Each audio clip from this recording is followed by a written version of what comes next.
Déclaration des évêques du Cameroun sur l'homosexualité et sur la bénédiction des couples homosexuels.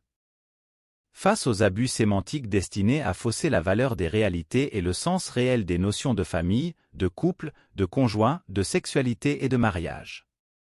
Face à la vague d'indignation, d'interrogation et d'inquiétude que suscite au sein du peuple de Dieu, la déclaration Fiducia Supplicans sur la question de la bénédiction des couples de même sexe.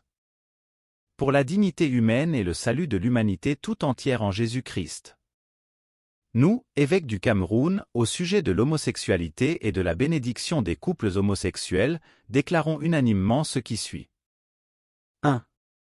Dans la conformité de notre déclaration de 2013 sur l'homosexualité, nous réaffirmons fermement la vérité de l'Église, mère et éducatrice, qui enseigne la sacralité de l'identité sexuée de l'homme et de la femme créés à l'image de Dieu, Genèse 1, 26, celle de la dignité de leur sexualité et du mariage qui fonde la famille.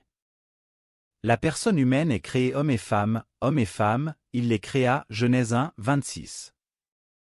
Cette différence invariable qui fonde leur relation et leur complémentarité s'accomplit dans les liens du mariage. 2. L'homosexualité falsifie et corrompt l'anthropologie humaine et banalise la sexualité, le mariage et la famille, fondement de la société. Dans la culture africaine, cette pratique ne fait pas partie des valeurs familiales et sociales. Elle est une violation flagrante de l'héritage que nos ancêtres nous ont légué. Dans l'histoire des peuples, les pratiques d'homosexualité n'ont jamais donné lieu à une évolution sociétale, mais sont les signes évidents de la décadence implosive des civilisations. De fait, l'homosexualité oppose l'humanité à elle-même et la détruit. 3. L'identité profonde de la sexualité est méconnue, détournée et pervertie hors des rapports de conjugalité de l'homme et de la femme. Par conséquent, les actes vécus dans le cadre de l'homosexualité ne sont pas sexuels, mais des rapports contre nature, Romains 1, 26. 4. Le mariage est une institution qui légitime les relations sexuelles et la filiation pour la fondation d'une nouvelle famille. C'est l'union d'un homme et d'une femme qui s'engagent dans une vie de couple, à fonder une famille et à vivre unis dans l'amour. L'union homosexuelle n'est pas un mariage. Elle fausse le sens du mariage en le réduisant à un lien stérile, hédoniste et pervers, l'infamie d'homme à homme, Romains 1, 26. 5. L'homosexualité n'est pas un droit de la personne humaine, mais une aliénation qui nuit gravement à l'humanité parce qu'elle n'est fondée sur aucune valeur propre à l'être humain, c'est une déshumanisation de l'amour, une abomination, Lévitique 18, 22. La rejeter n'est en rien une discrimination, mais une légitime protection des valeurs constantes de l'humanité face à un vice devenu sujet de réclamation de la reconnaissance légale et, aujourd'hui, posé comme sujet de bénédiction. 6. Littéralement, bénir c'est dire du bien. Et dire du bien pour procurer la grâce par un geste de bénédiction d'un couple homosexuel reviendrait à encourager un choix et une pratique de vie qui ne peuvent être reconnus comme étant objectivement ordonnés au dessein révélé de Dieu.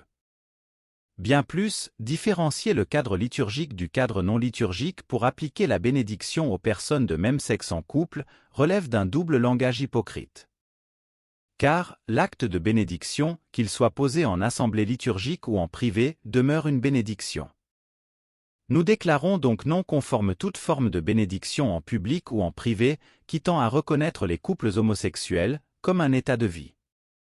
7.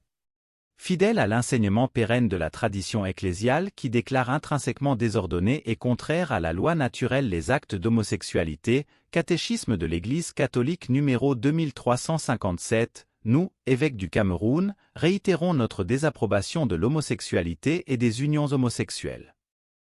8. Par conséquent, nous interdisons formellement toute bénédiction des couples homosexuels dans l'Église du Cameroun. 9. Étant donné que Dieu ne veut pas la mort du pécheur, mais sa conversion pour la vie éternelle, nous recommandons ceux qui sont enclins à l'homosexualité, à la prière et à la compassion de l'Église, en vue de leur conversion radicale. Nous les invitons aussi à sortir de leur mentalité de victimisation dans laquelle ils se complaisent à se considérer comme victimes, faibles, minorités, afin de saisir l'occasion de conversion que Dieu leur donne dans les multiples interpellations de sa parole. S'il vous plaît, si vous avez aimé, ne partez pas sans vous abonner.